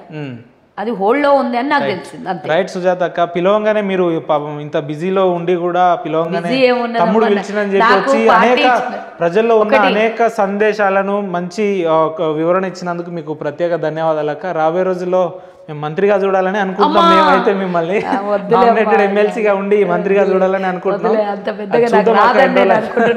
నేను ఒకటైతే క్లారిటీగా ఉంటా, నా స్థాయి ఎంతనో నేను అంతే ఊహించుకుంటా, అంతకు మించి ఎక్కువగా ఊహించుకొని ఉండొచ్చు రేపు పొద్దున ఫ్యూచర్లో కావచ్చు. కానీ ఇప్పటి వరకు అయితే నాకు టికెట్ ఇస్తే ఎమ్మెల్యే మంత్రి ఇస్తే నేను ఒకదాన్ని అవును అయ్యింది సుజాతక్క అనొచ్చు. కానీ ఇప్పుడు లేని దాన్ని ఊహించుకొని దాన్ని ఏదో ఊహల్లో ఉండను. ఇప్పుడు ఒక మంచి నామినేటెడ్ చేసిన గొప్ప త్యాగానికి మంచి నామినేటెడ్ పదవిలో ఉండాలని ఒక వ్యక్తిగతంగా మీ తమ్ముడుగా కోరుకుంటున్నాక థ్యాంక్ యూ తమ్ముడు, థ్యాంక్ యూ సో మచ్.